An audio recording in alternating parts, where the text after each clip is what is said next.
Un ragazzo chioggiotto di 19 anni ha perso la vita ieri attorno alle 23:30 mentre transitava in Viale Veneto sottomarina nei pressi di Piazza Italia.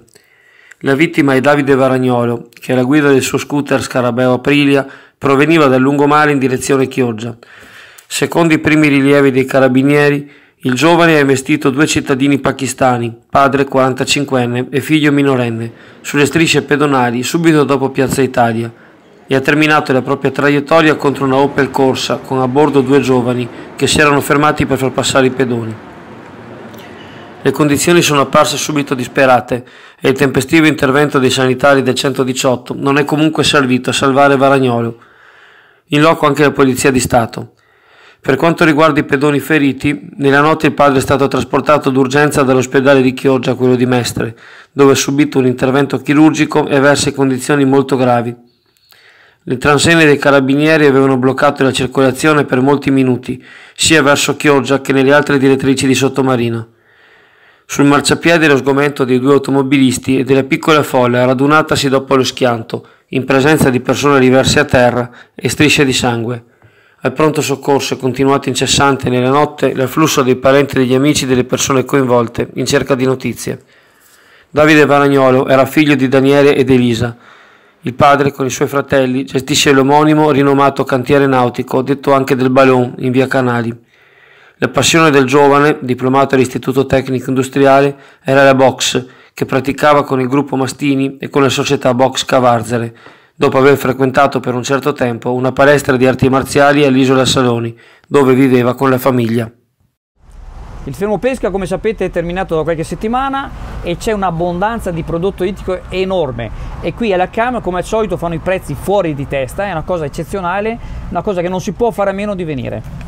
Per esempio c'è il soaso, le mazzancolle, il rombo, le sogliole, le triglie, i barboni sono a 3 euro, la seppia, le canocce sono a 10 euro il chilo, gli sgombri a 5 euro il chilo, sardina, insomma non si può non venire, io non so questi come fanno, è una cosa incredibile. Nei giorni scorsi Giorgio Bellemo, presidente di Ascot, era a Montecitorio in quanto parte della giunta nazionale FIBA, il sindacato di categoria che segue le concessioni balneari, per un incontro con i deputati allo scopo di verificare la situazione in merito alla prossima applicazione della direttiva europea Bolkestein. Il 9 ottobre ci sarà un nuovo incontro tra ministri al tavolo convocato dal titolare del turismo Gianmarco Centinaio, cui parteciperanno anche Toninelli per il demanio e altri. Il giorno dopo gli operatori conosceranno le loro valutazioni a Rimini. Al momento la Lega è ancora integralmente contraria all'applicazione della direttiva, mentre i 5 Stelle, secondo Bellemo, si stanno riorientando dopo le iniziali possibilità. Se anche volessimo uscire dal suo ambito, sostiene il presidente di Ascot, resta pur sempre il nodo dell'appartenenza all'Unione Europea e quindi il rispetto dei suoi regolamenti. Cosa chiedono i concessionari balneari? La volontà di trovare una soluzione normativa che rassicuri gli operatori degli investimenti fatti e da fare. Le concessioni, secondo Ascot, devono durare qualche anno in più e riconoscere il valore dell'azienda. Occorre quantificare il canone, chi ha aree pertinenziali paga cifre impossibili e nel DEF c'è da armonizzare l'IVA, dal momento che le imprese turistiche versano il 10%, gli stabilimenti balneari il 22%, senza contare cosa succede all'estero. Tra le richieste anche rivedere la linea di demanalizzazione, dato che ci sono zone non più funzionali alla balneazione, come ad esempio i reduci. Servono atti chiari e precisi, dice Bellemo, il 2020 è già domani. Per quanto riguarda invece le Tari, il presidente dei concessionari valuta come anche tanti residenti nelle case popolari non la pagano e siccome la maggioranza consigliare sta mettendo in discussione la gestione di Veritas con annesso contratto di servizio, praticamente sta dicendo che a chi non ha pagato fa bene a non farlo. Ascot auspica la chiusura dei contenziosi residui rivedendo i conti.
Si è conclusa ieri, dopo una settimana di regate, la 7ª edizione di Chioggia Vela, manifestazione organizzata dal Circolo Nautico Chioggia che ha coinvolto decine di appassionati nel mare di Sottomarina, assegnando vari trofei.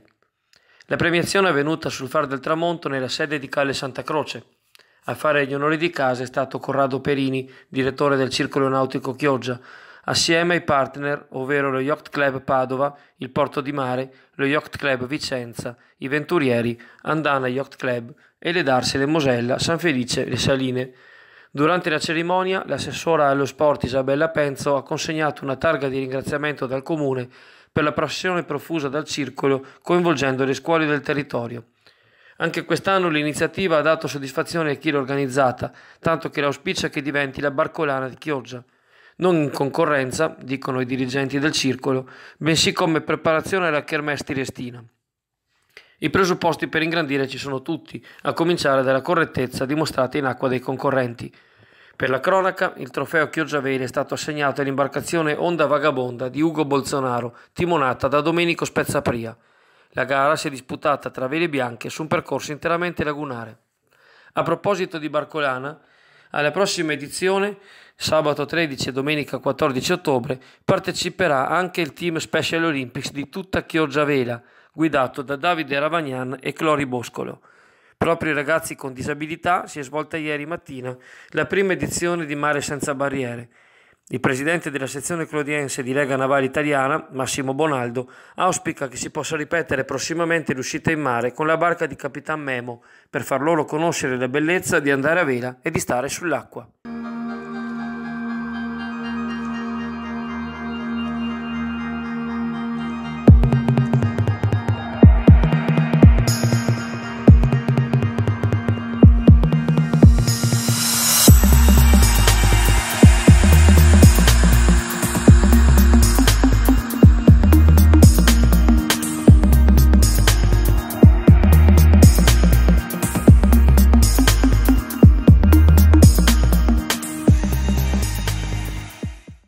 Successo per il 13° torneo Open internazionale Città di Chioggia, organizzato dal Circolo Scacchistico Clodiense lo scorso weekend all'Hotel Sole di Sottomarina.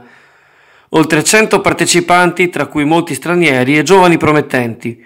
Nella categoria Open A, la vittoria è andata al 19enne chioggiotto Lorenzo Lodici, già maestro internazionale, che ha prevalso in classifica sul bosniaco Aleksandar Savanovic.